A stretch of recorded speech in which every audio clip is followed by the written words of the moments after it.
as all passengers on board were killed on impact.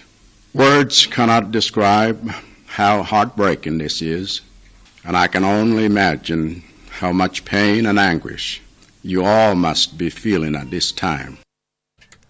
Here at home, the MK party has filed papers at the Constitutional Court seeking to interdict Parliament's first sitting on Friday. Chief Justice Raymond Zondo has set the 14th of this month as the first convening of the National Assembly in line with the Constitution. Zoleka Kotashe has more.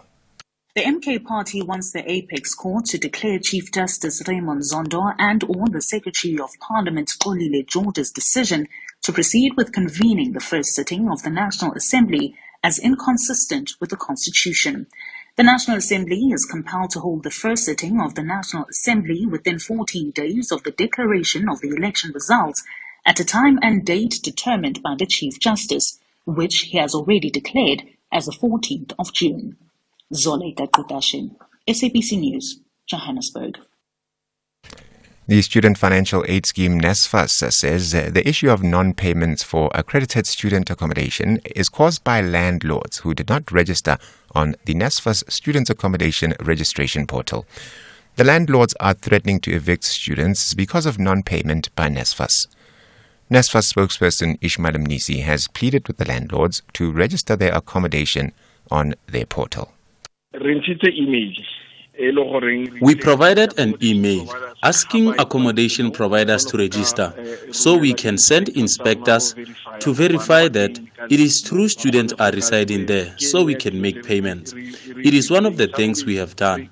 Secondly, we also asked students who are residing there to be in contact with us and give us the name of student address they are at so we can also send inspectors to verify and make payments.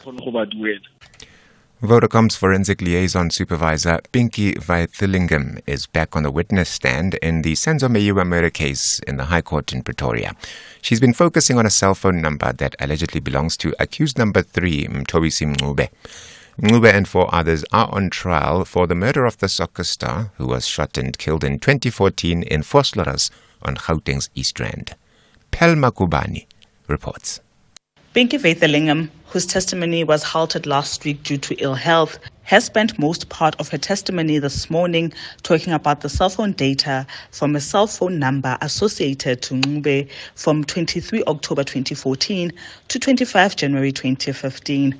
The state previously presented evidence that Mncube and accused 5, Fisokuhle Ntuli, had been in communication several times before and after the Bafana Bafana captain's murder. Before Vaithilingam took the stand, Defense Counsel Charles Mnisi informed the court that Mncube had been detained in solitary confinement and does not receive warm water to bath. Pelma Kubani, SABC News, Pretoria. And German Chancellor Olaf Scholz is hosting President Volodymyr Zelensky at the latest international donors meeting to help rebuild Ukraine. The Recovery Conference in Berlin brings together foreign ministers from the EU, NATO, and the G7. The BBC's Damien McGuinness. What this is about bringing together all the different actors who are willing and are responsible to rebuild Ukraine. So obviously you have plenty of officials from Ukraine, but also government officials from around 60 countries, also officials from international bodies such as NATO, the UN, Ursula von der Leyen. Plenty of politicians from all over the world are there, but crucially business leaders, particularly from Germany, because what this is about is, on the one hand, the state money has already been earmarked for Ukraine for reconstruction. The top story this hour: Malawian President Lazarus Chakwera has announced that the country's Vice President, Dr. Saulos Chilima, has died in a plane crash. The Full Circle is up next. For SAFM News, Kimudupi Makhalemeli. SAFM 104 to 107 nationwide, leading the conversation. Are you ready to empower yourself with an accredited tertiary qualification? Stadio Higher Education's distance learning programs will set you up for success. Whether you're balancing work and family or you're a school leaver who must work to support yourself and your studies, Stadio offers access to high-quality, affordable qualifications in law, teacher education, commerce, admin and management, policing, and more. Mid-year applications are now open. Visit stadio.ac.za and register today. Stadio, a new vision in higher education. Johannesburg Water is concerned about the current high water consumption, which is causing a severe strain on the entity's systems and threatens the sustainability of consistent bulk supply. Play your part in conserving water by following these simple tips. Reporting leaks and burst pipes. Do not leave taps dripping and repair your internal leaks. Wash your car on the grass as this will water your lawn at the same time. And shorten your showering time. Together, we can reduce water wastage and protect this precious resource. Brought to you by Johannesburg Water, a water utility that cares. Do you remember the cool times of Sports Buzz? Coming up on Sports Buzz used to be the go-to young people sports show in Mzansi, Africa. The multi-sport award-winning youth magazine show. A great platform that profiled young athletes and teams. The glory days of Sports Buzz are back in a newly revamped youth sports show with a wow vibe. Goats like us. Yeah, goats. Greatest of all time. Experience youth excellence in sport. Profiling of active athletes and teams. Latest news in the world of youth sport. The active voice of school sports and promoting a healthy lifestyle among the youth. Do not miss out on Goats Like Us. Your front row seat awaits you every Friday afternoon at 3 p.m. Live on SABC Sport on DTT Channel 4. Also available on SABC Plus and SABCSport.com. Hashtag Goats, greatest of all time. Proudly brought to you by SABC Sport. For the love of the game. The Full Circle with Bridget Masinga. Monday to Friday, 1 to 3 p.m. Friend, fire, freedom, feel. Wisdom, wonder, warrior, wish. Blessing, burden, brother, breathe. Wait, wait, wait, wait. The pain is waning. Anger missing you. The strength to sing the blues. The hum is constantly growing deeper. Seeping into every breath. Into every day that I don't see you. The salty water corrodes the blue note of my heart. I'm spent, you know I can't. The fire's raging, furnacing choices, evoking voices that are brave. And how my love for you is straight, is straight. Friend, fire, freedom, feel. Wisdom, wonder, warrior, wish. Blessing, burden, brother, breathe. Wait, wait, wait, wait. Friend, fire, freedom, feel. Wisdom, wonder, warrior, wish. Blessing, burden, brother, breathe. Wait, wait, wait, wait. Friend, fire, freedom, feel. Wisdom, wonder, warrior, wish. Blessing, burden, brother, breathe. Wait, wait, wait, wait. Friend, fire, freedom, feel. Wisdom, wonder, warrior, wish. Blessing, burden, brother, breathe. Wait, wait, wait, wait.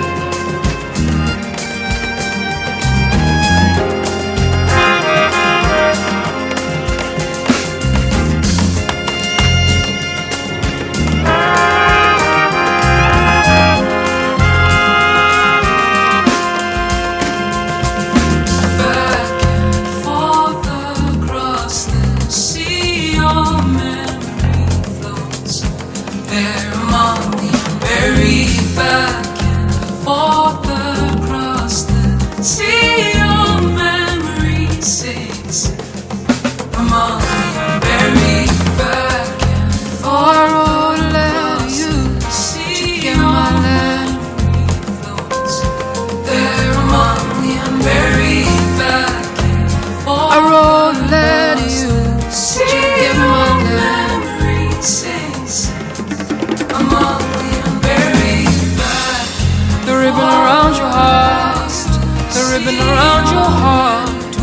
it for? Where is it for now? There's a kink in the rhythm, kink in the ribbon of your heart. Please guard your heart, my friend. The more of your heart, see your heart. Who's it for? Where is it for? There's a kink in the rhythm, kink in the ribbon of your heart. Please guard your heart. You take my hand now. It's just kilometers of sky, you see. Between you and I, our dreams are folding into God's wishes. Life's plans for you and I, and maybe we'll be reconciled.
absolutely impossible for you not to be completely captivated by this entire record. It was a wonderful debut by an immensely talented artist. Zanelisa is the name of the album, How the Water Moves, and it came out back in 2016. And at the time it came out, at the time I was first introduced to Msaki, she was literally selling this album from the boot of her car. Fast forward a couple of months into 2016, 2017, and she'd literally gained household acceptance and popularity. The entire record is incredible. Everything about her and the music that she's put together in this collection was just wonderfully unique. And it's a lovely mix of Afro soul, folk, indie, and of course progressive jazz. And as you know, Msaki just continues to unpeel so many layers and dimensions of herself as an artist. And this particular song is Wait for the Water. One day we must sit in conversation and have a talk about this particular one. Good afternoon to you. And we thank you ever so much for choosing to invite us into your space on this fine Tuesday afternoon. You know, we can never be satisfied as human beings. I woke up today like we always do, and I, went straight to social media first and foremost. And it was interesting to see the number of people all the way from Cape Town to Durban, pushing inland, all complaining about why is it so hot today? What is going on with the weather? Why is the weather non-committal? It's suddenly hot. Rewind 48 hours ago, we were all complaining about how cold, how bitterly cold it was. And here we are now complaining that today the winter is serving a glorious hot summer's day. But anyway, we are going to make the best out of it. We've got lots of show today. We're going to catch up with Dr. Guy Lamb, who's a criminologist in the Department of Political Science at Stellenbosch University and has just been invited to form part of Interpol's Future Council, and he'll tell us more about that.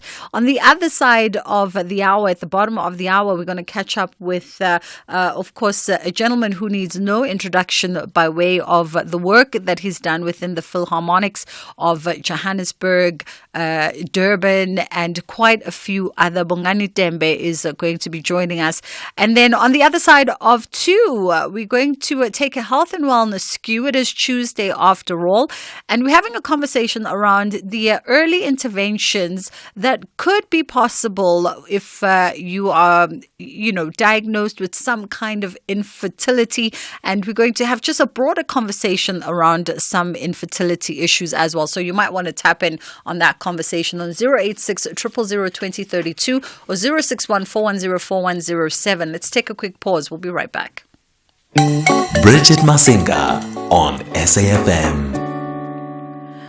Joining me now on the line is Dr. Guy Lamb, and Dr. Guy is a criminologist in the Department of Political Science at Stellenbosch University, and he's accepted an invitation to serve on the Future Council of the International Criminal Police Organization that's commonly known as Interpol, and we thought we'd catch up with Dr. Guy today and learn a little bit more about the Future Council and its significance. Good afternoon to you, Dr. Guy. How are you doing? Well, yourself. Good afternoon, Bridget. Good afternoon to your listeners. Thank you for taking the time. We appreciate it. Let's firstly, congratulations. I gather this is a big deal, being invited to serve on the Future Council of Interpol. And maybe help us understand exactly what is the Future Council. I know it's something that's yet to be announced. Yeah, well, I still haven't got all the information myself, but this is linked to the National Planning Commission. I'm the commissioner on the National Planning Commission, and I chair the Commission's Justice, Crime Prevention and Security Task Team. So I think it was recommendations as a result of that sort of work of trying to look at the connections between crime, violence, and development. I think that is also linked to, South Africa having quite an acute problem of crime and violence, but also a history of some innovations around that. So some interesting learnings. And also sort of looking, beyond Europe, as typically many of these kind of organizations that are based in Europe tend to focus on Europe, but looking beyond that and bringing in some expertise and specialization from other continents. I think that's important. Yeah. But certainly this council it emerged from a resolution at, the most recent Interpol sort of General Assembly, where I think there was recognition amongst sort of senior law enforcement officials, police officials, that sort of conventional policing needs influence and involvement and advice from people in other sectors because the nature of crime is changing, particularly global crime. The impact of armed conflicts in various parts of the world, the kind of rise of kind of cybercrime, the involvement of organized criminal activities in cybercrime, the effect of climate change on crime. So that's what happened at this particular assembly. I wasn't there. This invitation, in a way, came out of the blue, but I think they were looking for people who kind of maybe have a sort of a different perspective on things, who come from different disciplines, and looking for people outside of Europe. So maybe that's why I cracked the nod. I love how modest you are, that the invitation came out of the blue. No such thing, Dr. Guy Lamb, with the commendable academic work that you've done, in this particular field of study.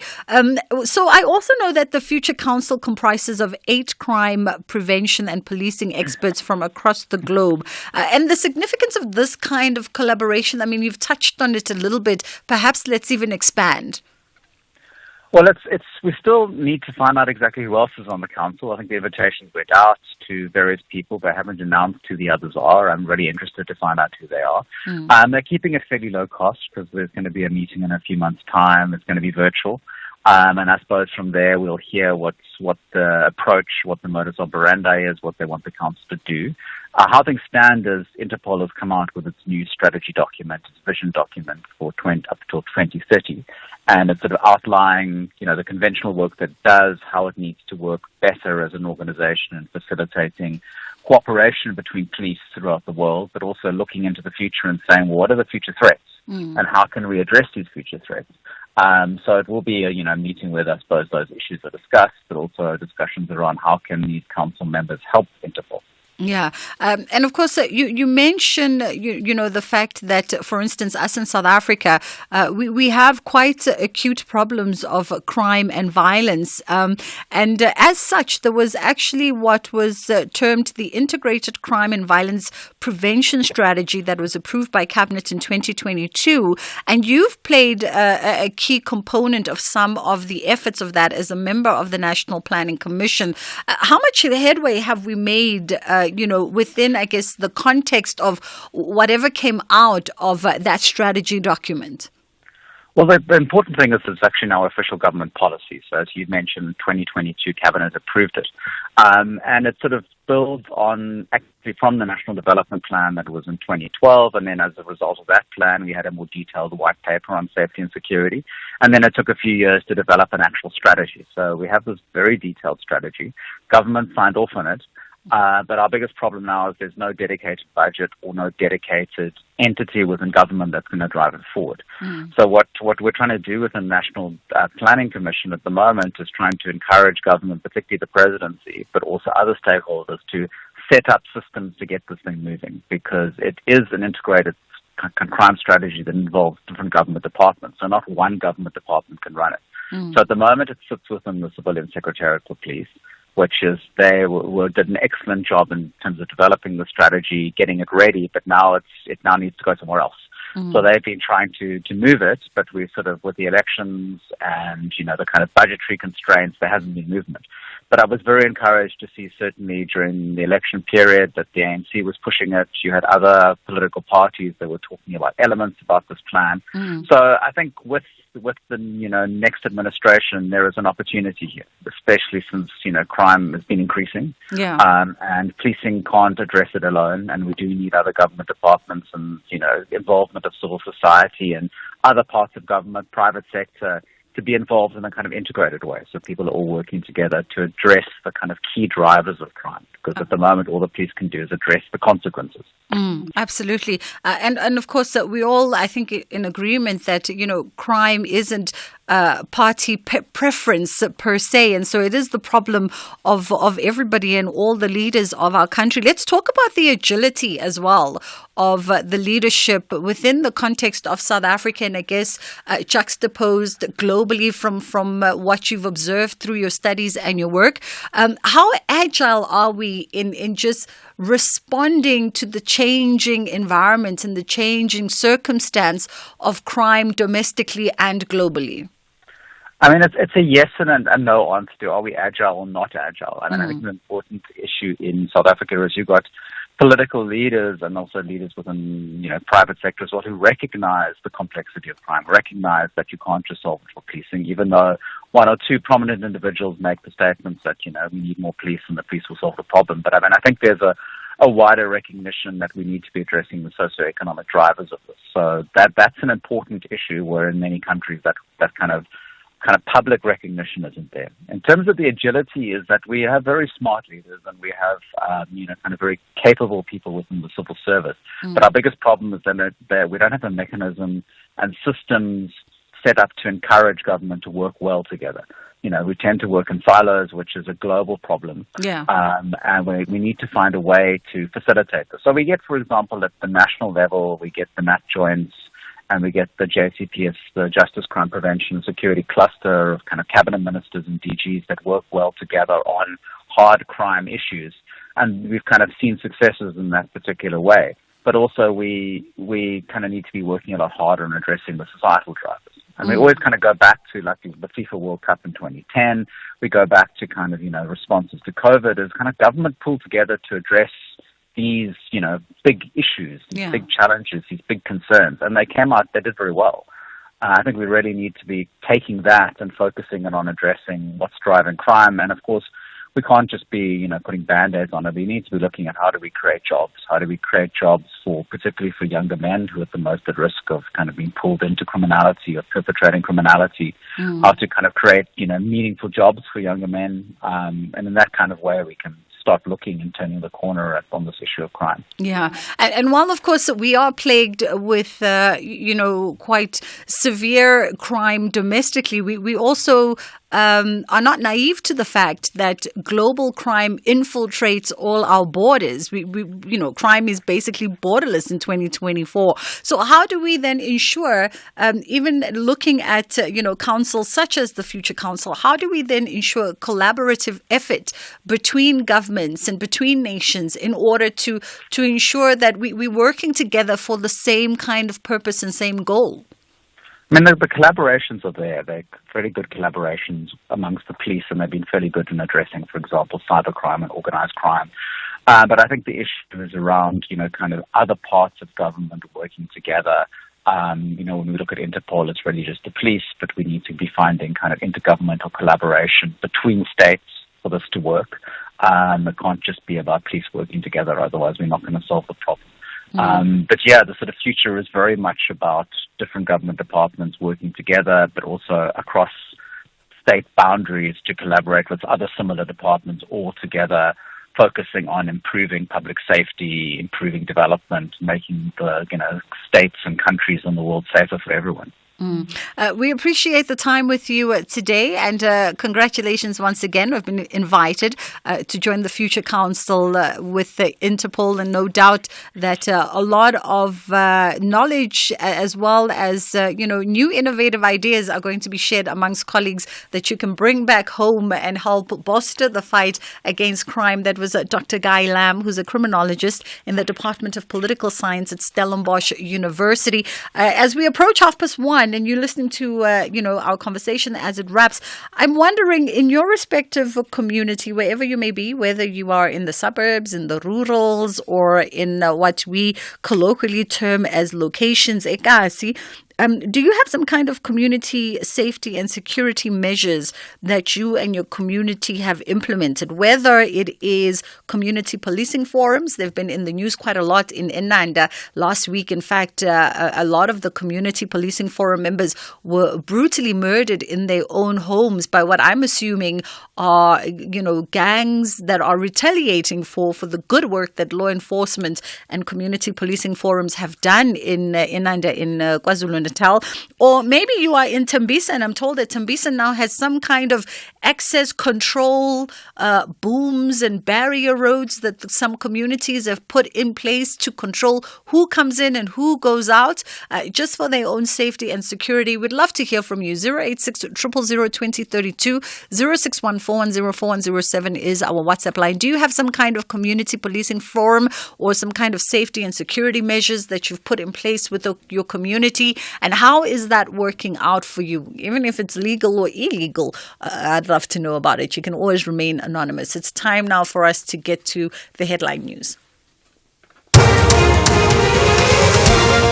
A very good afternoon. With the news headlines, Malawian President Lazarus Chakwera has announced that the country's Vice President, Dr. Saulos Chilima, has died in a plane crash. South African Women in Dialogue has called on South Africa's proposed government of national unity to be inclusive and to focus on implementing the constitution. And the Mpumalanga High Court in Mbombela has sentenced a 39-year-old police officer, Cedric Khoza, to 3 life terms for killing his wife, Nomthandazo Mnisi, and her 2 siblings. Details of these and other stories coming up at 2. This year, we are celebrating Youth Month under the theme, Actively Embracing the Socio-Economic Gains of Our Democracy. As we commemorate the massacre of school children during the Soweto Uprising of 1976, we also celebrate the liberation of our beloved country. #Freedom30, #Youth Month. You're listening to Bridget Masinga on SAFM. 061-410-4107 is our WhatsApp line. 086 000 2032 is the number that you can call us on. As we asked the question, you heard our conversation with criminologist Dr. Guy Lamb, who's been invited to be a part of the Future Council, which is part of the International Criminal Police Organization, commonly known as Interpol. And so we asked the question, do you have some kind of community policing forum in your neighborhood, in your kasi, or in your location? Have you guys banded together as the neighborhood to put some kind of security measures in place in order to just help facilitate and help ensure everyone's safety and security? Or I'm also told that the residents of Tembisa, I'm not sure if it's all of Tembisa or just portions of Tembisa, have now put up access control booms within some neighborhoods there, just to, have a better control as to who comes in, who comes out. And those measures kind of work, right? We see it all over the suburbs where you have access control booms and gates that have closed off different roads. The funny thing is, more often than not, those go up, but most of them are illegal. There hasn't been some kind of sign off from the respective municipalities and councils to have them put up. So they go up and then they come down again, and they wait until they get the necessary approval, because they can also pose a safety measure, especially if you're looking at emergency transport units that need to get in and out, and they work on, maps and GPSs that tell them this road is the quickest, and then they get there and there's a boom or there's a gate and they can't get through. So that's what we'd love to know from you. 086 000 2032 or 061 410 4107. And are you part of a community policing forum? You can always remain anonymous, by the way, if you feel that for your own safety you really don't want to disclose. You can always remain anonymous and let us know if you are a part of some kind of community policing forum. And have you seen improvement in your neighborhood since you guys decided to do visible policing and actually be part of the policing and safety measures? Have you seen improvements by way of the petty crimes maybe decreasing in the neighborhood, or by way of the household break-ins maybe also decreasing, or just a sense of feeling a little bit more safe? Because sometimes people will say that they just feel safer when they see people being visible. Then they just feel safer walking to the corner of the street or taking a jog, a sundowner's jog, or just being free on their phone, because there are people that are watching and are vigilant. And so it just creates that safety net for them. So we'd love to know that. I mean, I know obviously we know in the northern suburbs all over South Africa, boomed communities are the things. Gated communities are the things. I live in a gated community.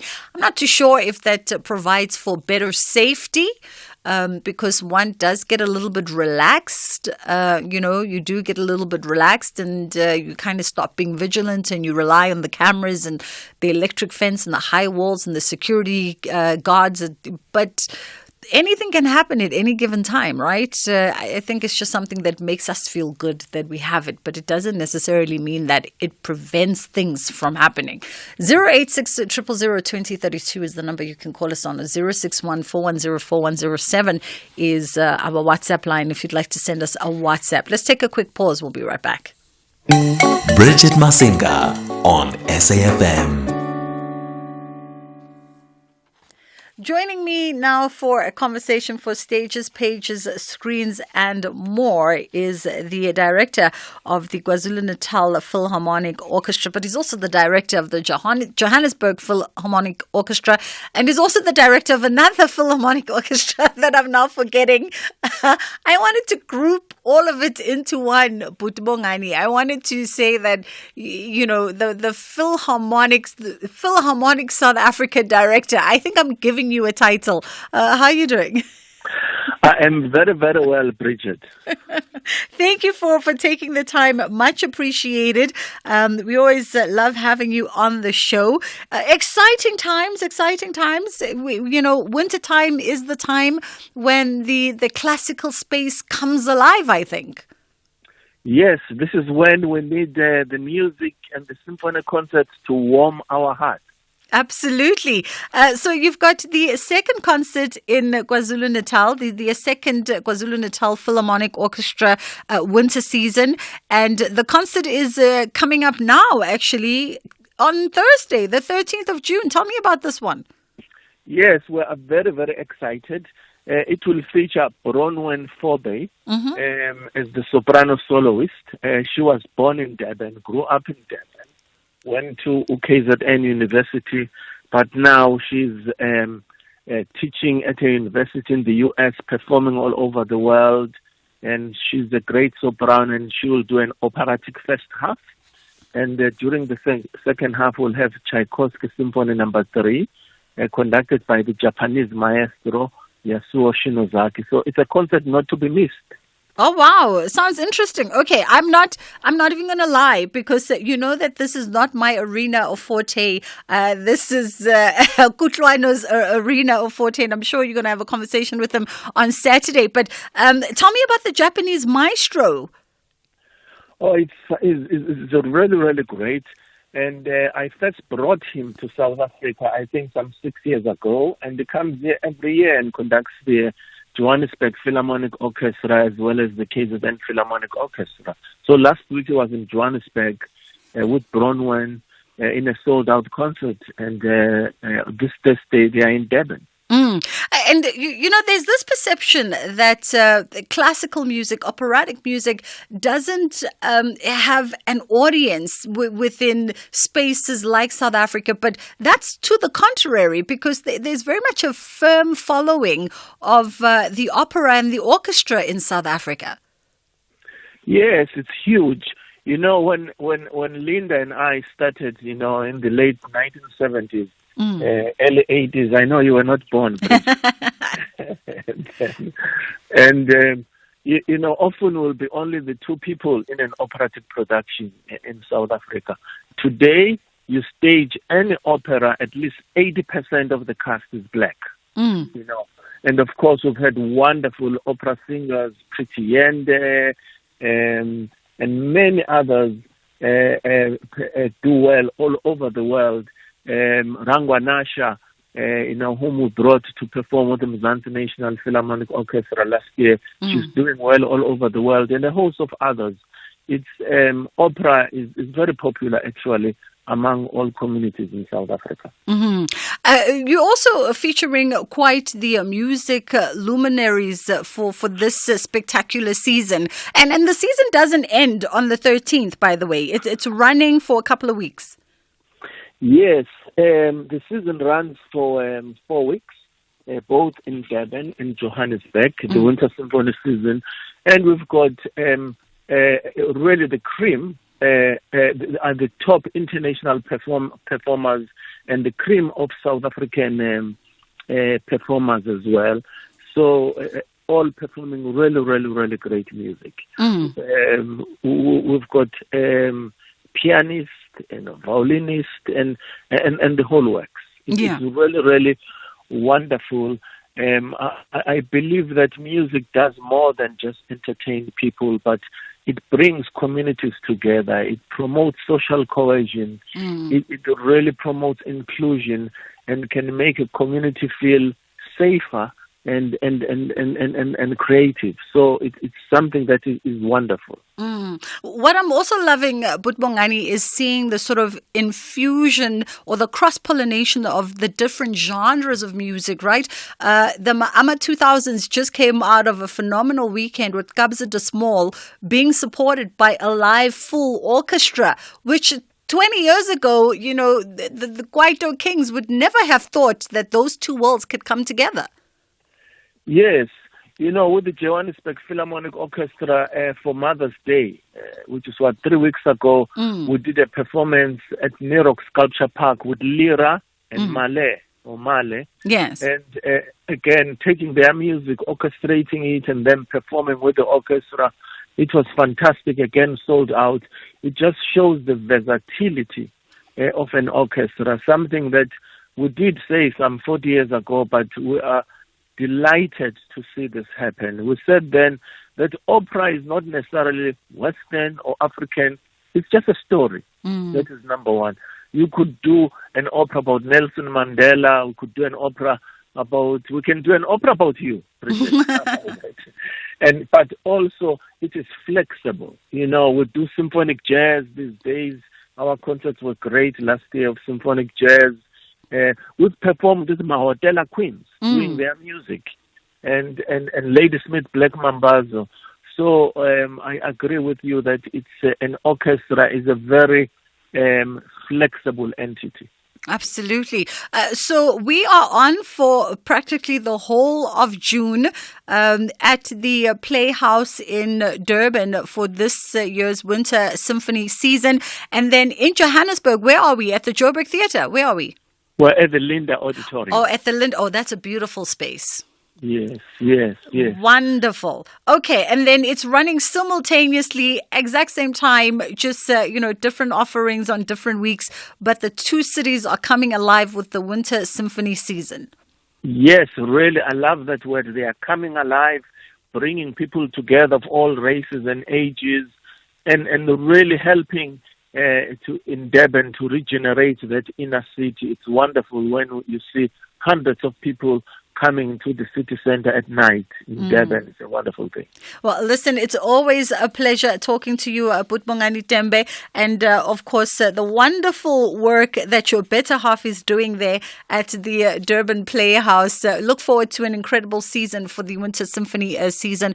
That was the KZN Philharmonic Director, and of course, also simultaneously, he's the director of the Johannesburg Philharmonic, Butbongani Tembe, always doing incredible work, and I'm sure you hear him regularly in conversation with our very own maestro, Kutlwana Masote, on the weekends. All right, let's take a quick pause and then we come back. 086 000 2032 or 0614104107 is our WhatsApp line. Wanting to know from you if you are part of a community policing forum in your neighborhood.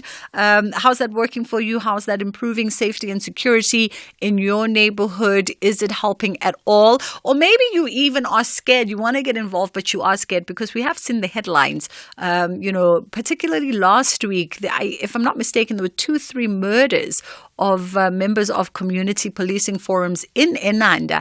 And we don't have to be experts to know that it is linked to the incredible work that the community policing forum in that area specifically have been doing hand in hand with SAPS over the last couple of months. We've been seeing people have been celebrating the good work of SAPS in KZN. And so we know that those members lost their lives, really just pulling together to keep their families and their community safe.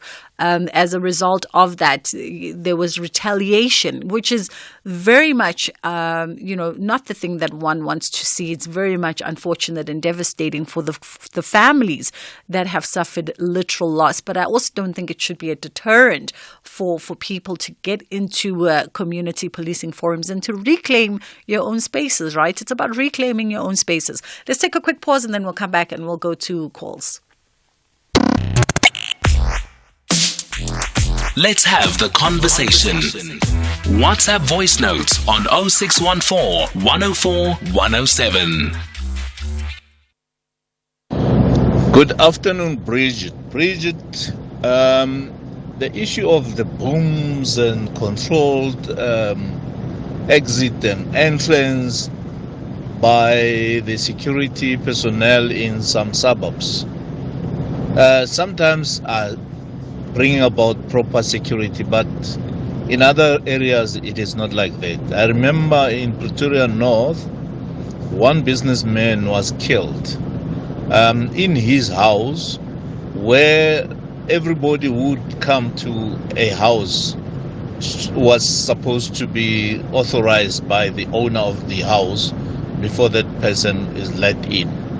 But in this case, the security personnel allowed it, and those guys drove up until the double story of that gentleman, and he was assassinated in his house.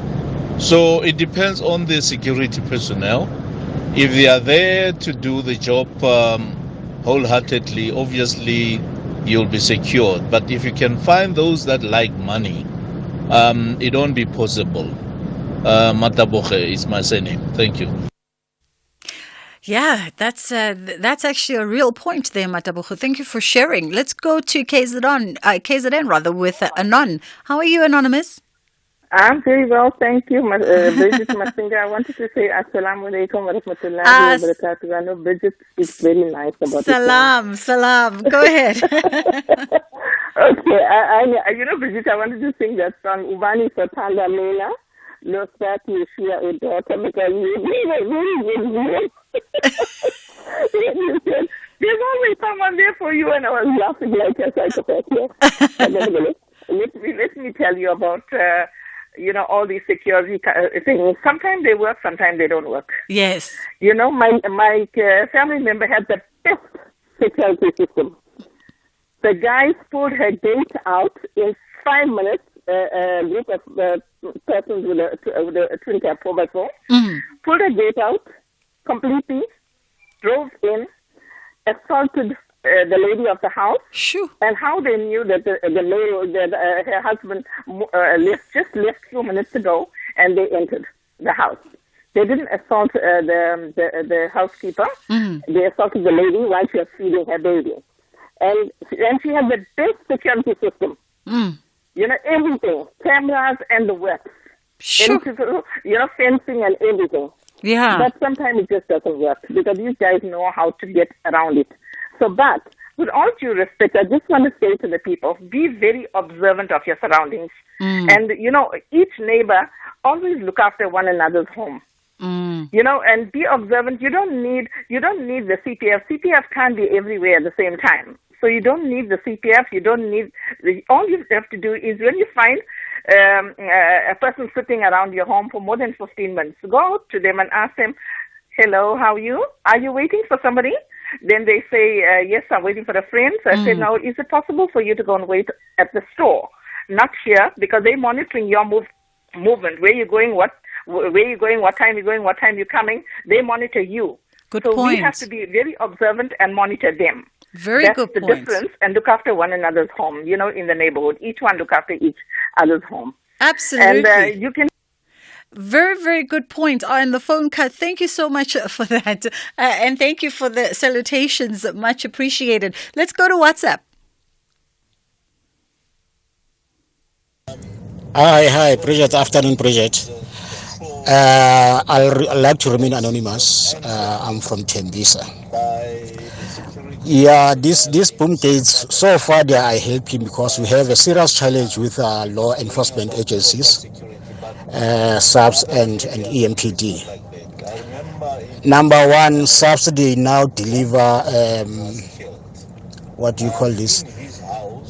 court orders from the court. They accompany people to deliver court orders and summons, whatever. EMPD, they knock off at 4. If they are doing overtime, they knock off at 6.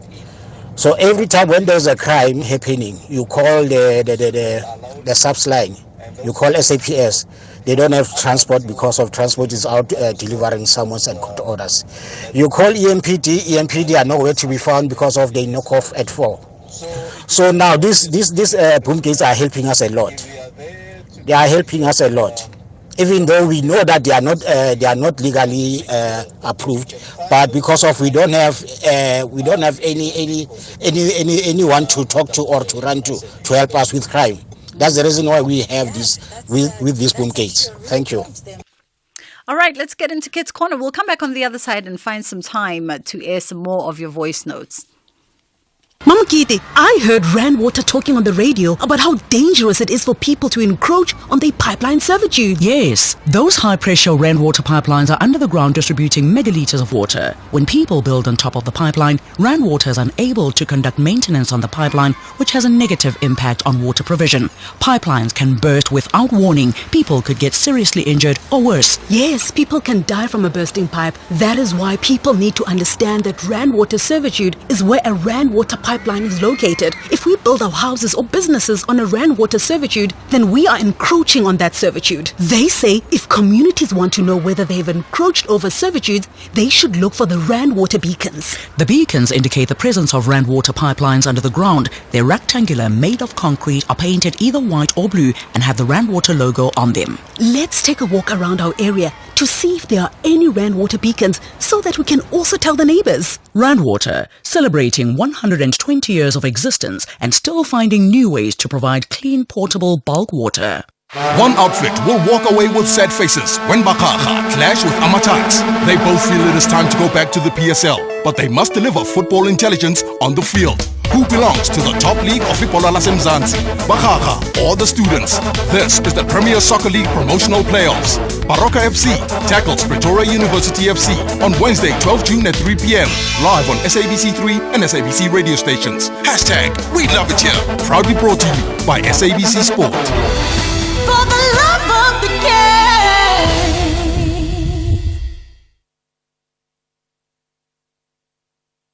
The National Pulse on SAFM. Anybody can make allegations about anybody.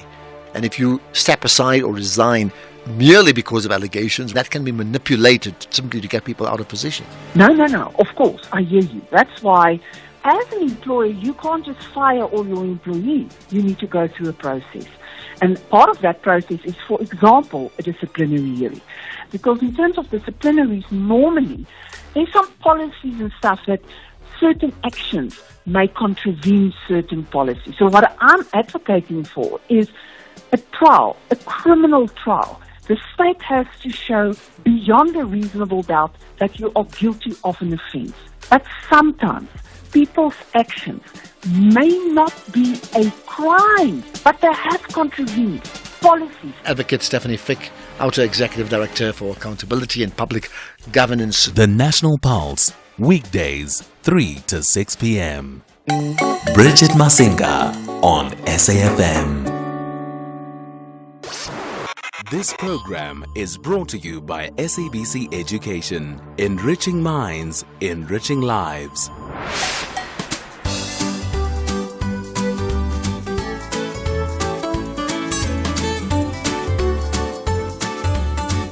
Hello everyone, my name is Zonaka Malias. I'm 10 years old. I live at Middleland Zone 7 and my school is Tumbezo Primary. I'm here to talk about the importance of asking for permission. It is important to ask for permission. At home, they have taught me about asking for permission in everything and also at school. The one thing that I know I can't do without asking for permission is to go outside the street. I think asking for permission is important because someone must know what is going on.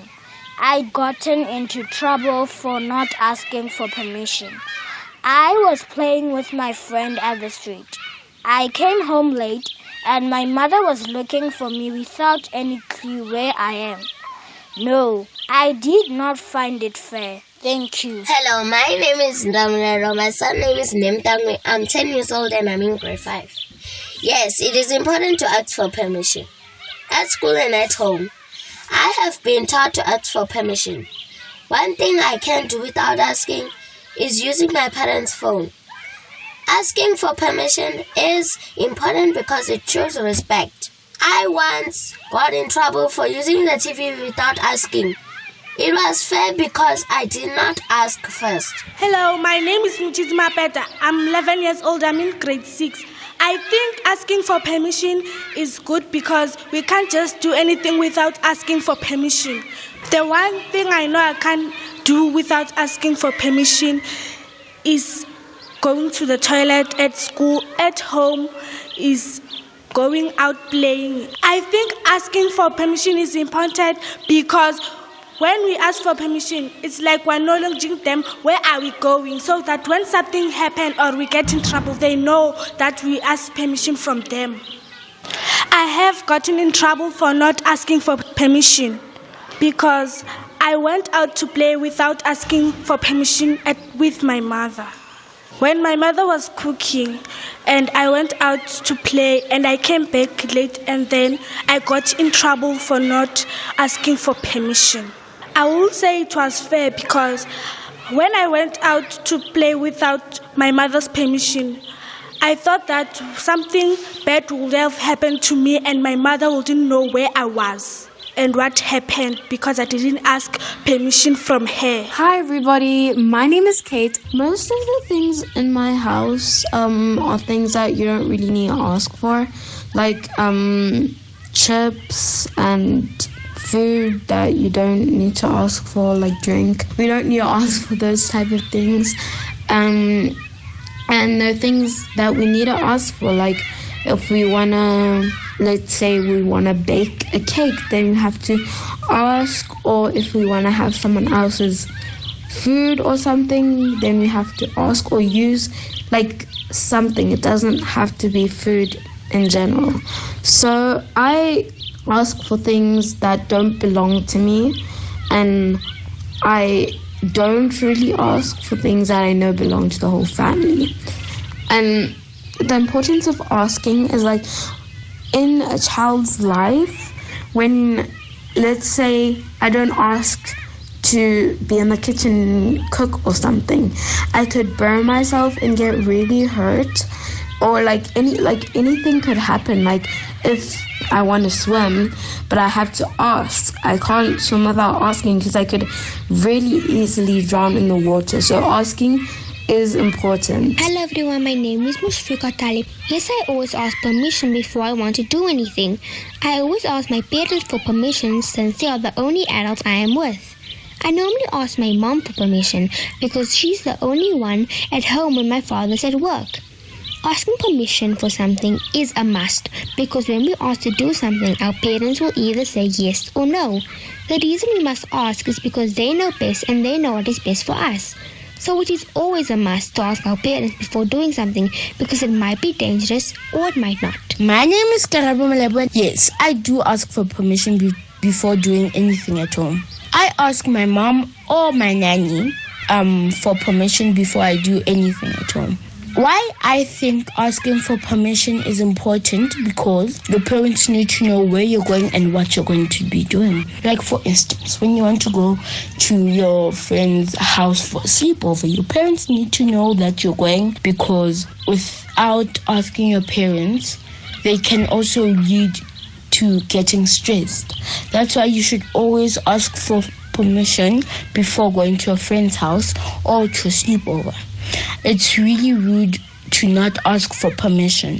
And it's also really safe if you ask for permission to do something.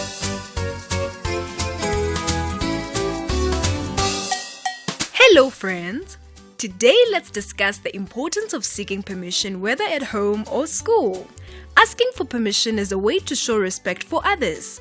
It is polite to ask before borrowing something or involving others in your activities. For instance, if you want to borrow a book or pencil case from a friend, always ask first. This simple act shows that you value their belongings and care about their feelings. It's a small gesture that promotes kindness and ensures everyone feels happy and comfortable. There are certain things you should never do without permission. One of them is entering someone's personal space without asking. Everyone deserves privacy, and seeking permission to enter, you show that you respect their boundaries. Another example is using someone else's belongings like a bike, phone, or computer without asking. These items are important to them, so using them without permission can lead to problems or hurt feelings. Asking for permission also promotes safety. If you want to go somewhere like a park or a friend's house, always ask your parents first. They need to know your whereabouts to ensure your safety and set guidelines for what is safe or not. And by seeking permission, you can follow these rules and avoid potential dangers. Furthermore, asking for permission helps build trust. When you consistently seek permission before taking action, your parents and friends see you as responsible and considerate. This in turn strengthens trust and enhances your relationships. Remember, always ask before you act. By doing so, you create a positive and respectful environment around you.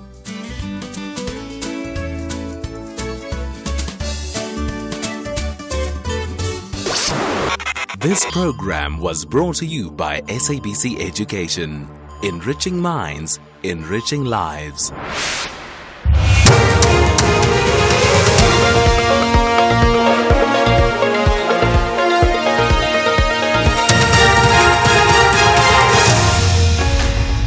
Top stories at 2 o'clock. Malawi's vice president dies in a plane crash, and the Table Mountain Cableway is to be closed.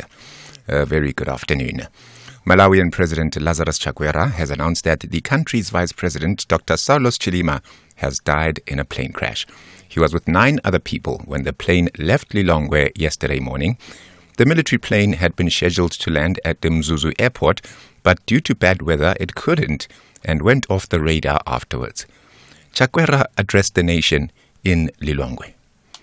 The search and rescue team has found the aircraft near a hill in the Chikangawa forest, and they have found it completely destroyed with no survivors, as all passengers on board were killed on impact. Words cannot describe how heartbreaking this is, and I can only imagine how much pain and anguish you all must be feeling at this time. Here at home, South African Women in Dialogue has called on the proposed Government of National Unity to be inclusive and to focus on implementing the Constitution. A collective of women under the banner of Women in Dialogue have presented a petition to political parties on the outcome of the elections and the future governance in SA. Former Deputy President Phumzile Mlambo Ngcuka says they've reminded political parties that women are the majority voters and that the result is a mandate to share power. And if we're talking about inclusivity in the 7th administration, we really have to call for better representation of women by all the political parties, because women are the majority of voters, and they were the majority of those who came out to vote for this administration that we are getting into. The Mpumalanga High Court in Mbombela has sentenced a 39-year-old police officer, Cedric Khoza, to 3 life terms for killing his wife, Nomthandazo Mnisi, and her 2 siblings. The incident happened in Masoyi, near White River, in April last year. Khoza had invited his brother and sister-in-law seeking assistance in solving his marital problems. During the talks, he withdrew his firearm and shot his wife and her siblings. High Court Judge Tagalani Ratsivumo has described Khoza as a disgrace to the police profession. The Table Mountain Aerial Cableway has appealed to the public to use alternative hiking routes due to its closure for annual maintenance. The cableway will be shutting down for 7 weeks to replace the track ropes on which the cable car is attached. Managing Director Wahida Parker says the shutdown will start on the 15th and will last until the 2nd of September. She says the maintenance is necessary for passenger safety and to maintain international standards. We know that this is your beloved mountain, as it is ours. We know that you love to hike, you love to enjoy the mountain. We are going to appeal to you to use alternate hiking routes. South African National Parks has produced a beautiful map to direct you to all the other hiking trails that you can access. And the reason for this is to manage risk. And U.S. Secretary of State Antony Blinken says if the latest peace plan for Gaza fails, it'll be down to the leader of Hamas. Blinken, who is in Israel, says the plan's fate is in the hands of one person hiding underground. The BBC's Yolanda Nell. We still haven't had from Israeli leaders, although this is presented as being an Israeli plan, wholehearted public endorsement of it. And it was very notable, even from the Israeli representative to the UN, that she was insisting that Israel's military objectives, its objectives in the war, remain unchanged. But it's also being widely pointed out that Hamas, while welcoming this, has not signed up. The top story this hour, Malawian President Lazarus Chakwera has announced that the country's Vice President, Dr. Saulos Chilima, has died in a plane crash. For SAFM News, Gemudupi Makhalemeli. SAFM 104 to 107 nationwide, leading the conversation. The Full Circle with Bridget Masinga, Monday to Friday, 1 to 3 p.m.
It is Lyra coming through with Ixesha. It's bringing us to 2:10 on the Full Circle with myself, Bridget Masinga, as the conversation continues. It is Tuesday, so after 2 on Tuesdays, you know, we tend to hold health and wellness conversations. And we thought, because it is June, and June is World Infertility Awareness Month, a month that is dedicated to raising awareness around infertility challenges that are faced by really a large number of people across the world. And according to the World Health Organization, around 17.5% of adults. That's roughly around 1 in 6 adults worldwide experience some form of infertility.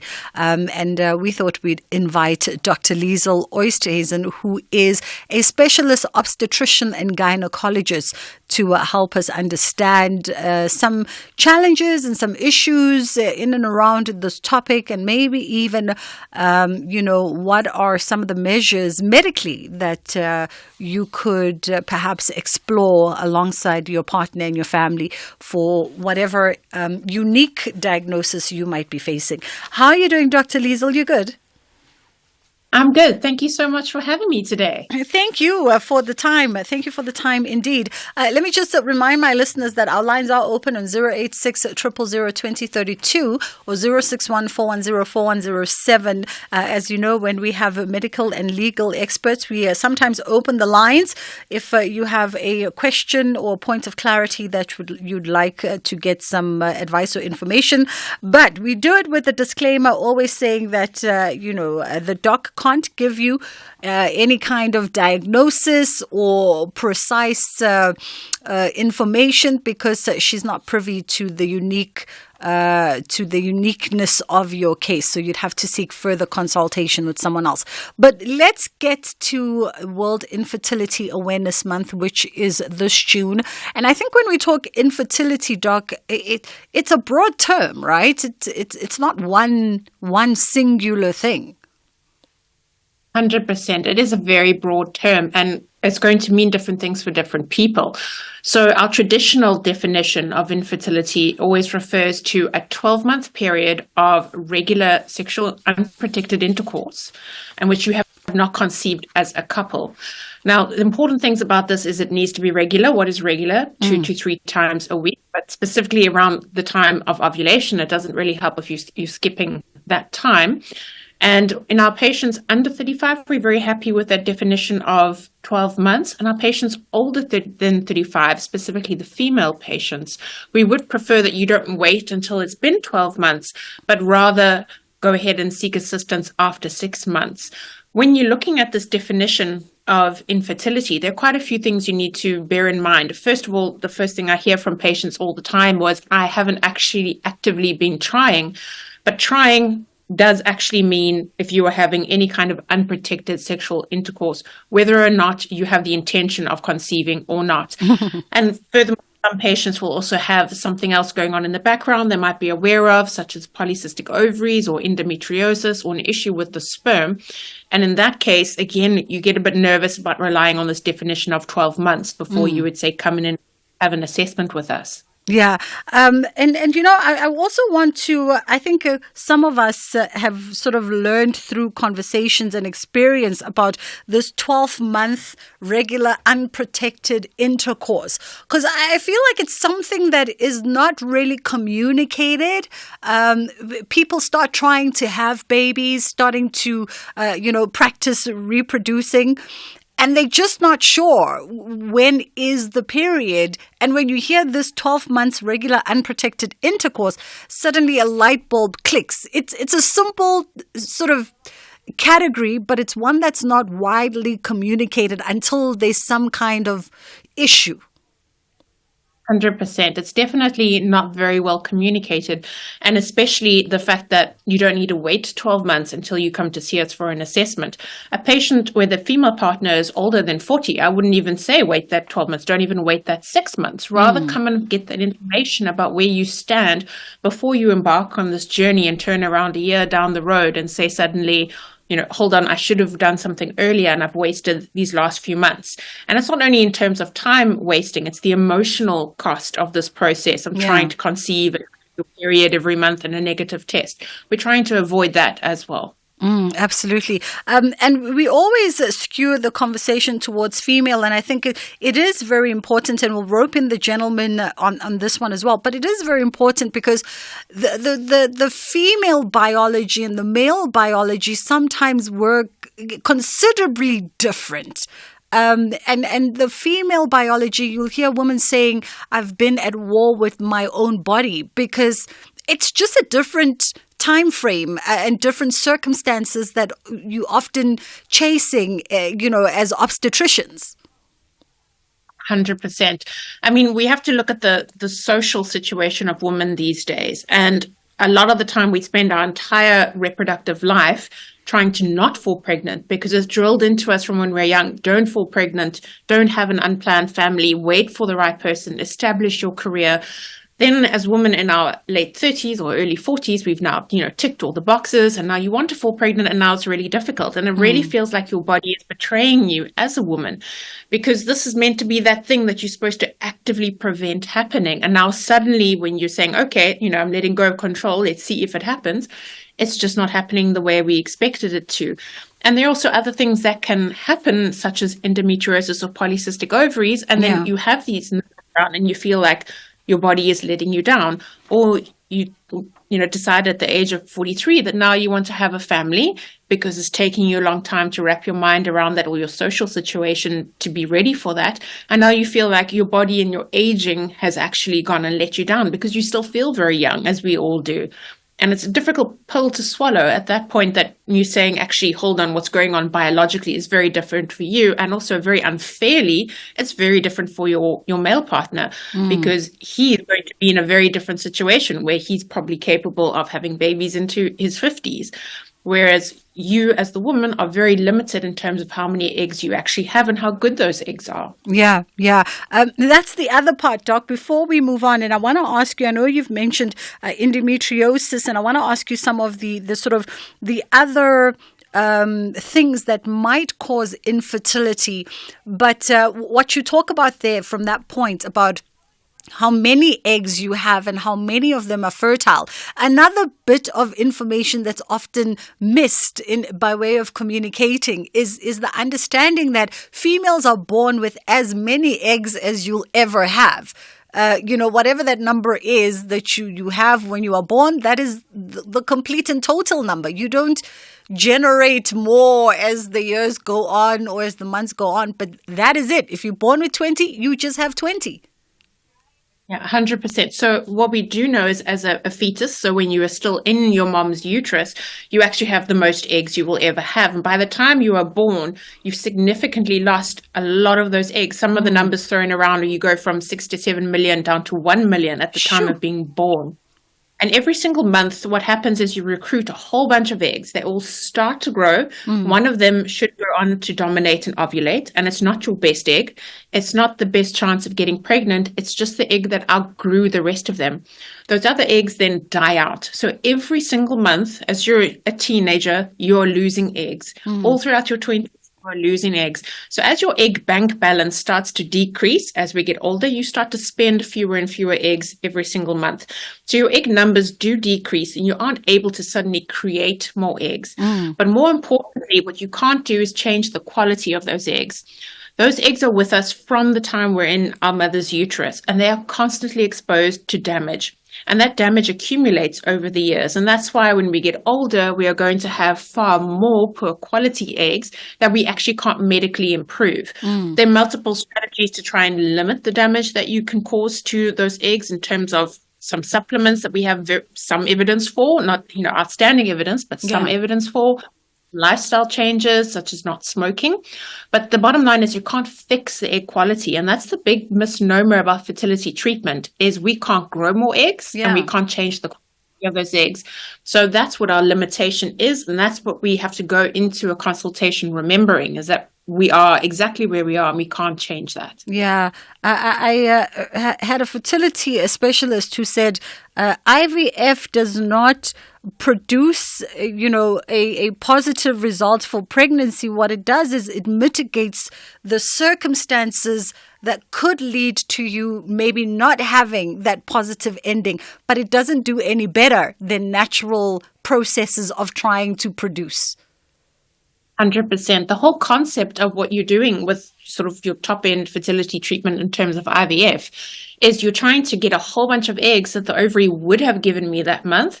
And I'm hoping that in that group of eggs, I'm going to find a good egg that will end up being a good embryo that will then implant and go on to be a successful pregnancy. I'm not making good eggs, and I'm not telling the ovary I need X amount of eggs. I'm saying whatever you have this month, please give me those. And hopefully in there, we've got a good egg.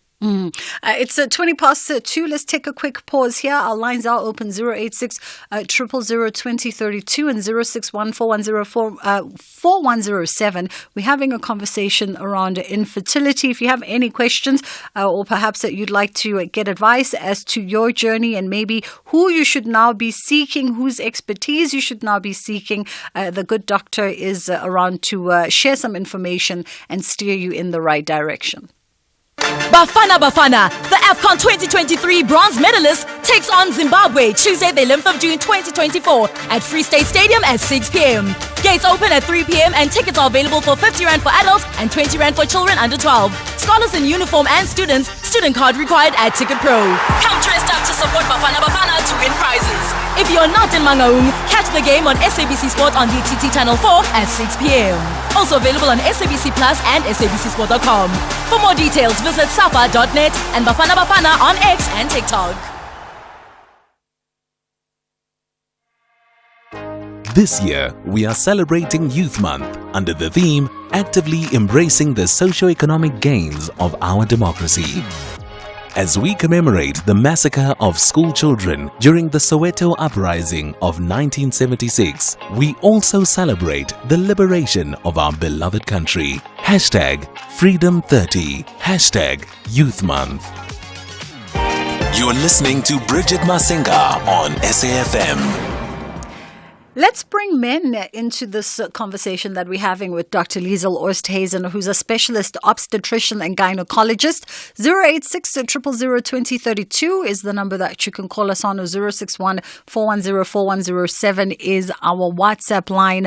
Let's bring men into the conversation, Doc, because like I said, we always focus on, fertility issues and we center the conversation around females. But of course, men are part and parcel of the dynamics of trying to have a child, and they also have their own unique circumstances that could see them being infertile. 100%. So we know that a third of the time there's going to be a male factor, as we call it, when there's a problem with either performance, being able to lead to intercourse, or in terms of issues with the actual sperm itself. We know that another third of the time is going to be an issue in both partners. So we definitely can't leave men out of the equation.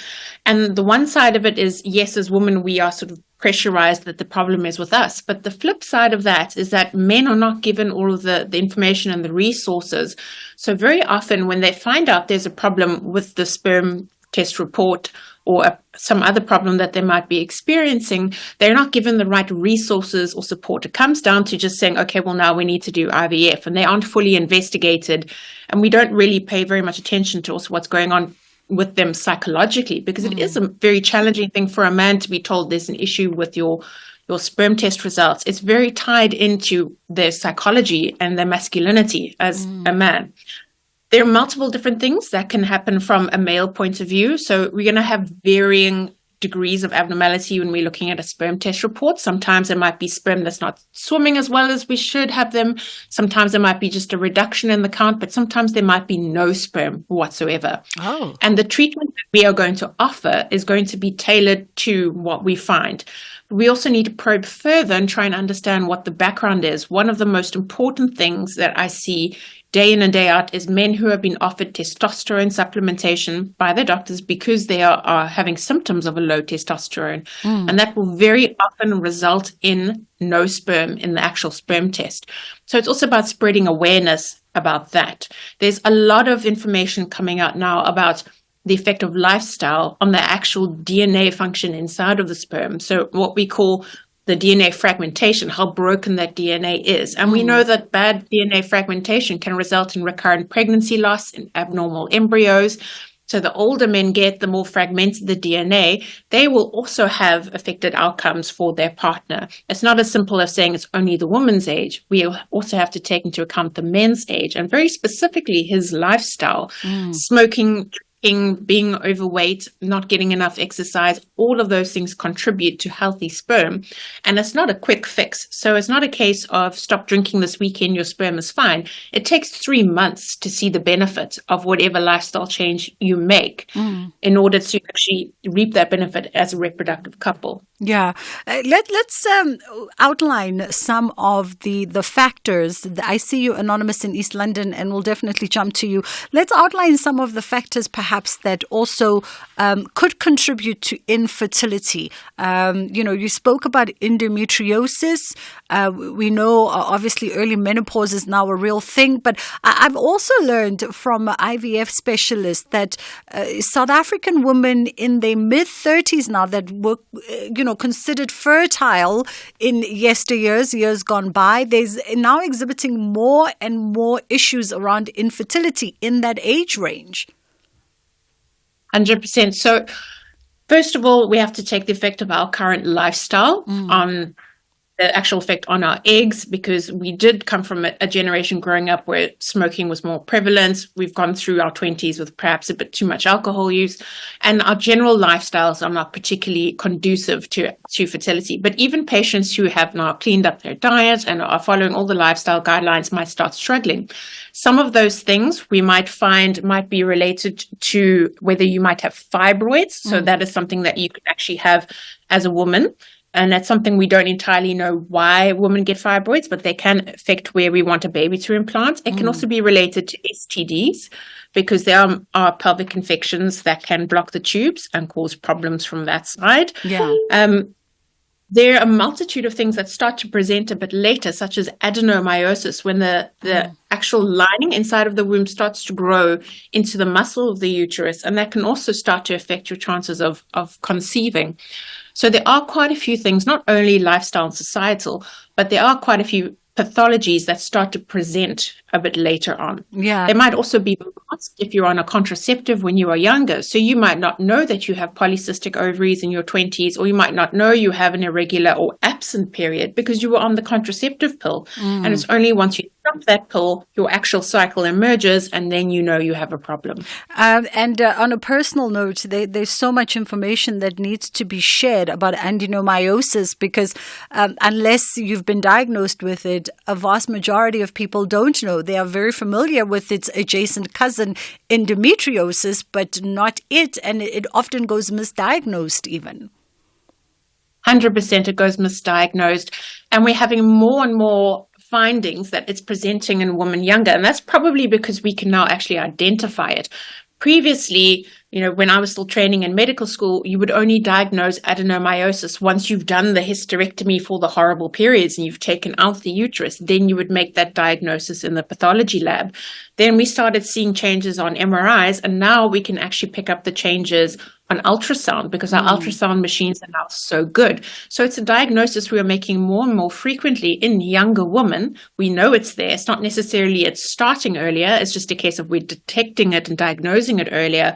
But we can actually give a lot of symptom relief to our patients who do have it and explain what's going on in their bodies with their terrible periods, because it does frequently cause heavy, painful periods. Patients constantly go to the doctor and are told, oh, no, it's nothing. Yeah. I can't find any.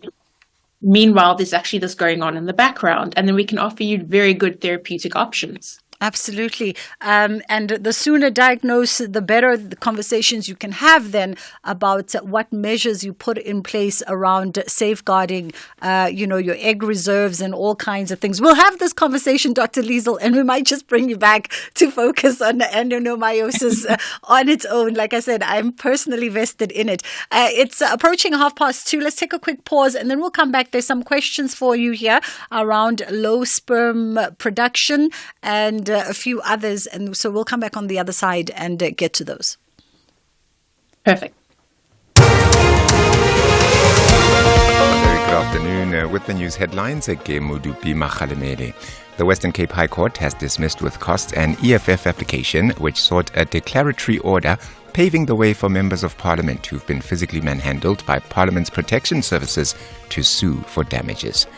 The Road Accident Fund has been accused of failing to pay the salaries of the caregivers of disabled beneficiaries, and Malawian President Lazarus Chakwera has announced that his Vice President, Dr. Saulos Chilima, has died in a plane crash. Details of these and other stories coming up at 3. Bridget Masinga on SAFM. 086 000 2032 061 410 4107. That is our WhatsApp line. The doctor is in the house. We're in conversation with Dr. Liesel Oosthuizen, who's a specialist obstetrician and gynecologist, because it is June and it is World Infertility Awareness Month. So if you have some challenges in those areas or some problems that you think maybe are problems in those areas and you want some clarity, now is your opportunity. 061 410 4107 is where you can send your WhatsApp voice notes.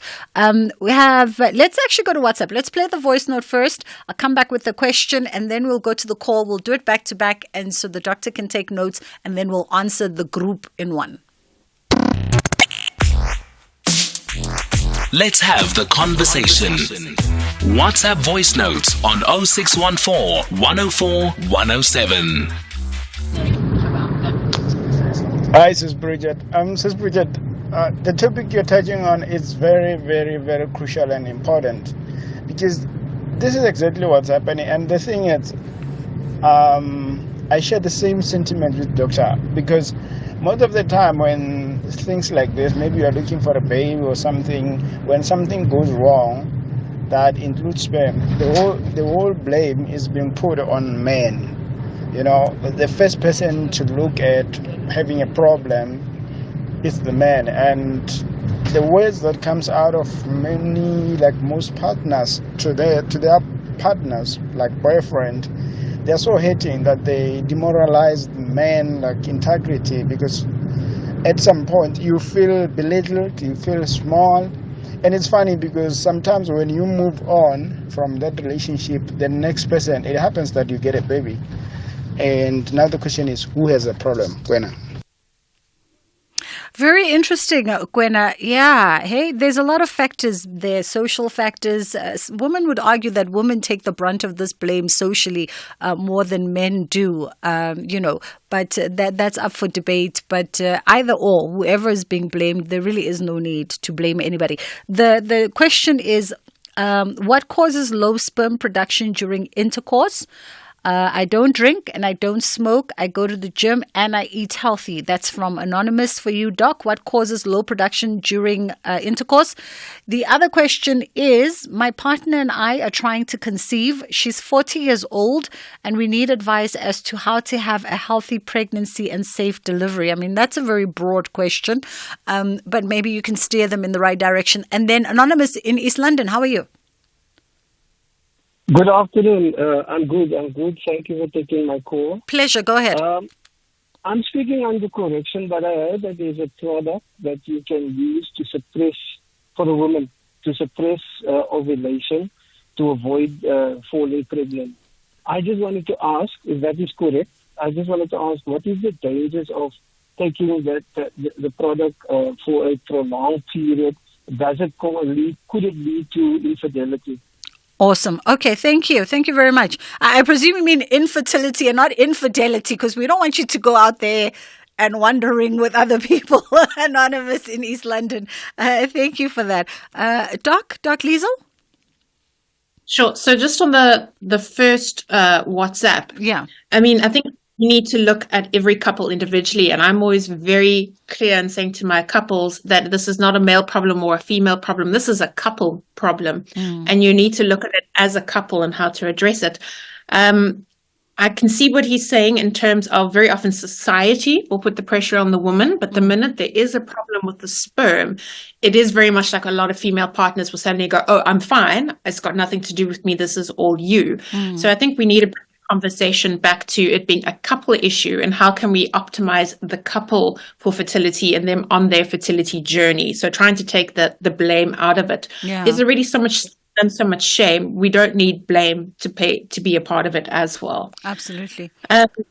In terms of the low sperm production, if you are talking about the actual ejaculate, if you're saying that is reduced, that is not only just sperm. Sperm is really microscopic. And so there are a whole bunch of fluids that are made by glands, and that fluid is meant to deliver the sperm. It's also meant to protect the sperm within the acidic environment in the vagina.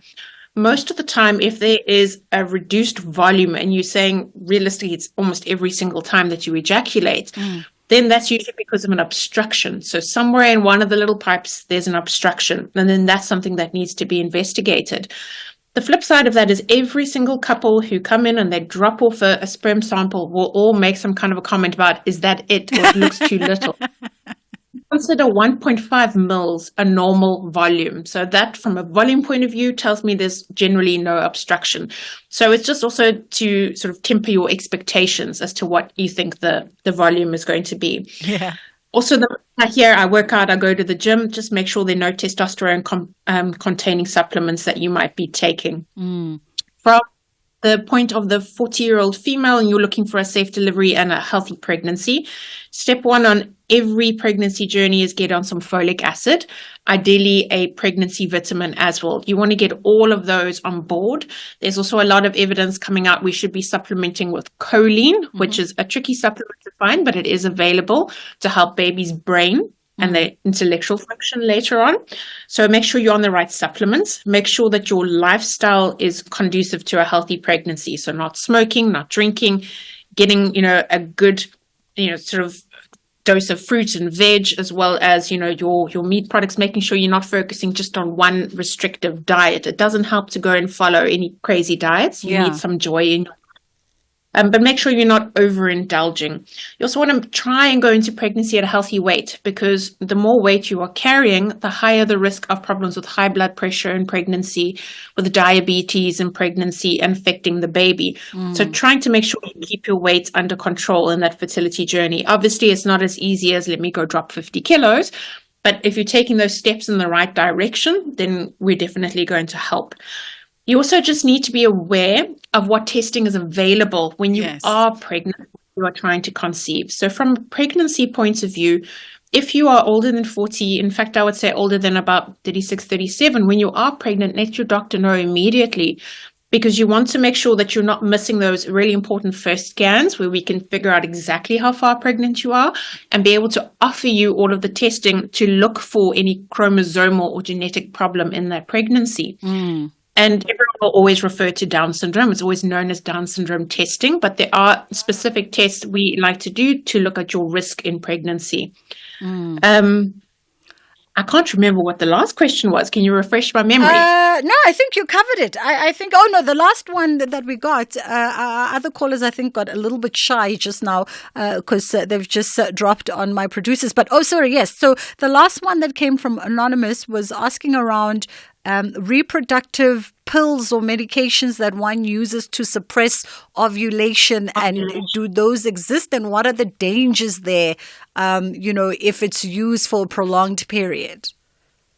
So basically, you're going to be talking about a contraceptive, really, to stop ovulation. That is the premise usually of things like the oral contraceptive. And they're not dangerous for long-term fertility. Something like the morning after pill is not going to suppress ovulation. It's just going to ideally delay it by a few days, just so that the unprotected intercourse doesn't result in a pregnancy. I know it's a bit contradictory to what we're talking about. But there is no long-term harm of being on a contraceptive for fertility, and no long-term harm of having used something like the morning after pill. Okay. I mean, listen, that clarifies a few things for us. If you want to sneak in your question quickly on our WhatsApp on 061-410-4107, you are more than welcome to do so, or a quick sneak in on 086-000-2032 as we prepare to wind down the conversation with Dr. Liesel. And maybe Dr. Liesel, let's also, is Tabang back? Okay, he's back on the line. Let's go to him. I'm sorry if I called you by your name, Tabang, and you wanted to be anonymous, but Sesi Lang, how are you? I'm well, Senyu. Sorry, I got a bit shy. It's okay. But, I've got a question for the doctor. Hi, doctor. Hi. I think last year I was diagnosed. So the doctor, the specialist, said I had a low sperm count. So I wanted to find out, is there a way or treatment that I can undertake to increase my sperm count? Okay, it's a very, very good question. And there's been a lot of advances in this part of reproductive medicine. We used to focus only on what we could do for women, but now we're focusing a lot more on what we can do for men. So the first thing is tick all of the boxes from a lifestyle point of view. So we want to make sure that there's no smoking, healthy diet, a balanced diet. It doesn't hurt to be on vitamins. There isn't enough evidence for most of these supplements with antioxidants in them, but it doesn't hurt for you to be on them. The second thing is it's going to depend on how low the sperm count is. If it's only slightly reduced, then we've got a good option in terms of trying to boost that and get it to a normal place. If it's incredibly reduced, so we're talking very few sperm, then we're probably not going to be able to correct that completely. And it's all going to depend on the underlying cause. If there is a slight hormonal misbalance, we can try and manage that with medication. Again, it is not testosterone. We never give testosterone, but there are other medications we can use to try and improve that. If there's an underlying issue in terms of damage or actual structural issue to the testicle, then we might not be able to improve that. When it comes to underlying genetic causes of a low sperm count, so you might be born with a condition where your sperm count is lower, we won't be able to improve that necessarily. But it will really depend on what we find on the physical examination and in terms of the hormone profile. So you should actually be seen by a reproductive medicine specialist who has an interest in that field specifically. Dr. Liesel, I just want to sneak in one last question. And I think we'll have this conversation again during the course of the month with either yourself or a colleague who specializes in the space. But just one last question. And I think it's important. Afternoon, Doc. My wife and I had 3 miscarriages in a row, so 3 consecutive. We are now 3 weeks pregnant again, and advice on not to lose it. And I think it's an important question. I know there's no hard, fast answer here. So when it comes to pregnancy loss, I always like to think of it as a symptom. So the same as you might go to a doctor with a cough, and there could be a variety of different things that cause that cough. It could be COVID, it could be flu, it could be lung cancer, it could be asthma. There are a whole bunch of different things that will then present as that cough. Exactly the same with pregnancy loss, and specifically recurrent pregnancy loss, as you will present with the history, but there might be a multitude of things in the background. So the cause might be different in a 25-year-old woman versus a 42-year-old woman. So what I would recommend is, first of all, seeing a doctor, specifically a reproductive medicine specialist, very early, because we want to intervene at this point where we can. We want to try and identify any contributing causes, and we want to monitor that pregnancy very closely. A lot of the time we will prescribe progesterone just to try and support the pregnancy, but it's not really a quick fix solution. So I do recommend getting in and just having an assessment with a doctor who can try and support you week on week until you get all the way out of the first trimester. Absolutely. Dr. Liesel Oosthuizen, we appreciate the time with you. And Dr. Liesel is a specialist obstetrician and gynecologist. And we've just committed with my team that we will definitely visit this conversation, next week and the week after for part 2, part 3, so that we can have more conversations around it. And I hope, Anonymous, you've got some advice here. Please do heed what Dr. Liesel is saying. I've been through this journey, 8 miscarriages, 8 recurrent miscarriages. And so I know when she says go seek the advice of a fertility specialist doctor, because there are some things that they could try to help you keep that baby in there. It doesn't necessarily mean that the baby would stay in there, but they can try some things. And those things might even help your anxiety a little bit. So all the best of luck to you. But we'll have this conversation again next week and the week after. Ashraf is standing by to let us know what's coming up on the National Pulse. Here on SAFM, we honor the contribution of the youth for our liberation. We also celebrate the liberation of our beloved country. Happy Youth Month, South Africa. You're listening to Bridget Masinga on SAFM. Ashraf Gada is in the building. I am in the building, yeah. The National Pulse coming through, 3 until 6. Oh my gosh, there's so much going on. The plane that just... That actually happened about 5:30 yesterday when we found out about it. Yeah, so I mean, that's one of the issues, implications of the death of this leading political figure in Malawi and what that really means to Malawian politics beyond obviously him passing away and the others. So we'll talk about that. Then Telly Tsalani was had a huge experience in terms of the management of the IEC before. Well, he shares his thoughts on the mistake South Africa has made in not forming a regulatory body to oversee coalitions. Like, how topical is that? He put those thoughts together about a year ago. It's like, you must do it. So we haven't done it. And then people who living in Joburg, you're probably going to be very angry when I tell you this. Ren Water, they've warned of a upcoming imminent 37 days of maintenance-related water disruptions in the city of Joburg. My response to that was like, actually, if we are being warned about disruptions in the city of Joburg in 2 weeks' time, what do you think we've been having the last month or so?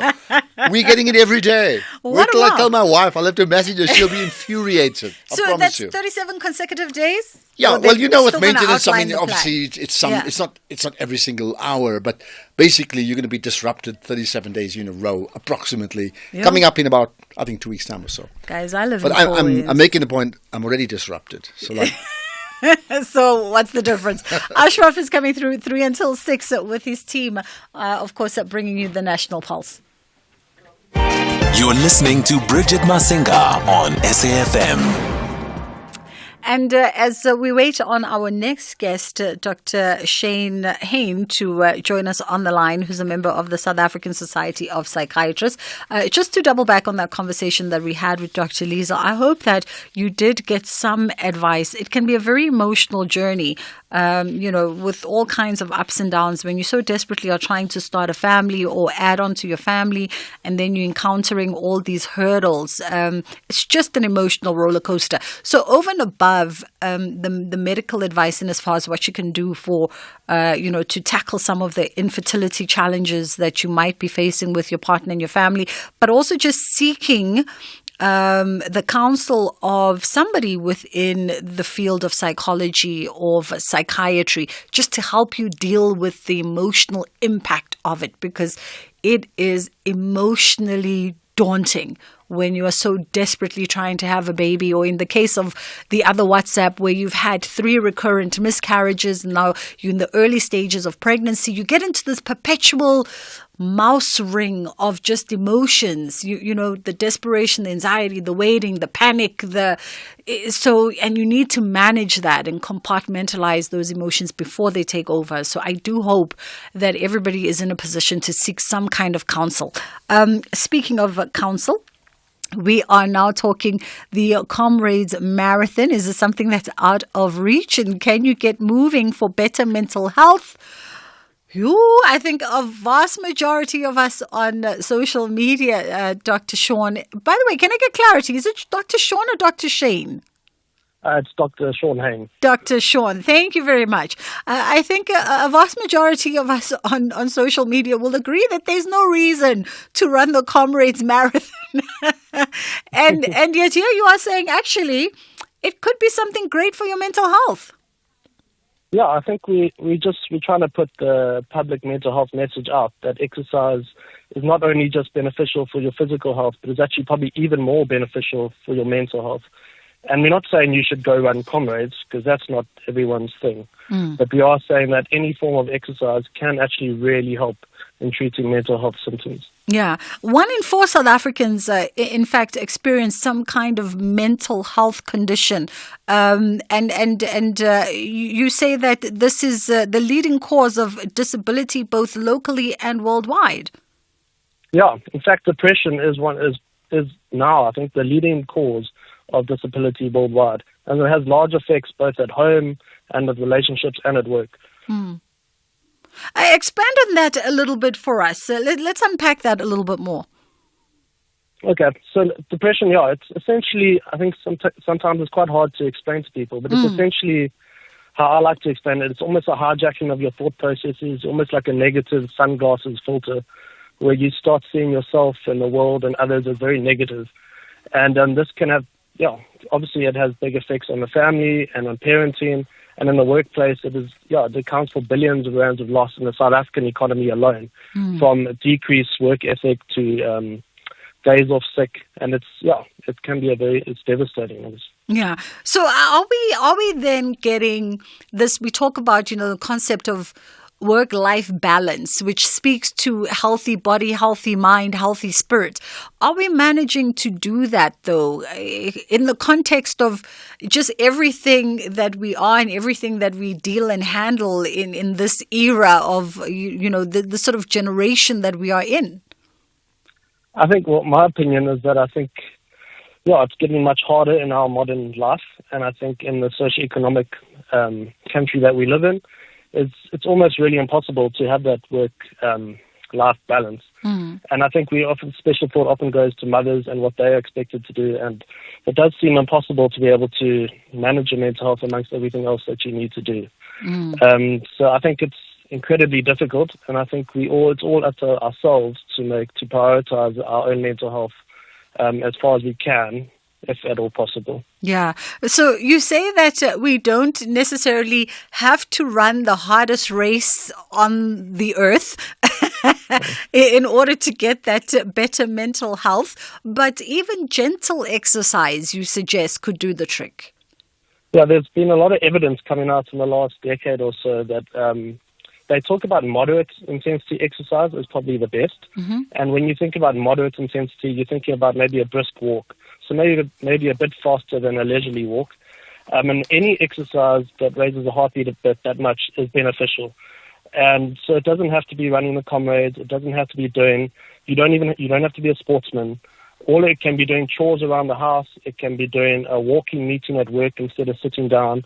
It can be any small activity that you enjoy. We always say that the activity that you enjoy is probably the best one, because that's the one that's probably the most sustainable, the one that probably increases your most satisfaction as well. Absolutely. So when we talk about exercise, there's also the recommendation or the knowing and the connection that exercise also significantly improves one's thinking and memory. Let's also tie that into later life diagnosis for things like dementia, for instance. Can it be beneficial in those circumstances? Yes, so exercise is normally pushed in the management of depression and anxiety symptoms, but it's also been shown to be very helpful in ADHD and in dementia, just improving slowing down the decline in memory loss. It's not a definitive treatment, but it should be part of the management of any patient with memory issues or dementia. All right. Let's also look at maybe a strategy. It's winter now. A lot of us, we want to do the right thing. We want to get up. We want to get moving. We want to get exercising. But those cold mornings and those cold nights, they get the best of us. And so one day becomes a full week, becomes 3-4 months. Before you know it, it's the whole year and you haven't even earned one vitality point. No, I know that is the hardest part. And I think if someone figured out how to change people's behavior, it would be incredible, because it is incredibly hard, and it's almost easier just to take a tablet than rather to make an effort and do exercise. And I think especially when it comes to depression and anxiety, it can be the last thing you feel like doing. Yeah. Because you often don't enjoy anything. You don't want to socialize. You don't even want to go outside and walk. You almost feel ashamed and you feel very guilty. But it's especially times like that where it's important that you take a few minutes out of the day to try just go for a walk outside and almost make it into a routine. And even if you're not enjoying it initially, just keep at it for a few minutes a day. It doesn't have to be anything dramatic or hectic. It just needs to be a bit of consistency, a bit of exercise. And what helps generally is having someone to keep you accountable to it. I know that can be it can be a friend, can be anyone. And doing some sort of group activity is also helpful in that regard. And it can also be helpful sometimes to keep a bit of a journal about it, because sometimes with depression, we often don't see what benefits there are, and we can be quite negative about things. But if there's an objective writing down pattern, it can help.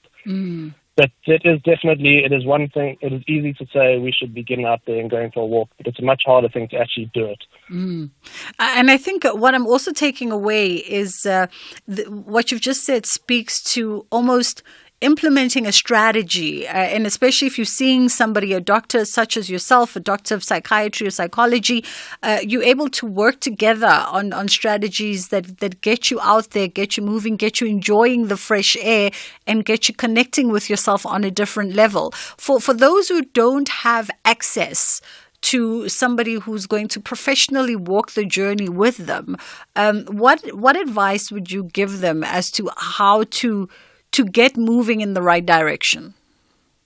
Yeah, I think that's why we're trying to push exercise, because there's too little mental health care practitioners in South Africa, and it's very hard to access help. And there are organizations such as SADAG, the South African Depression and Anxiety Group, and other organizations that are out there and can be contacted.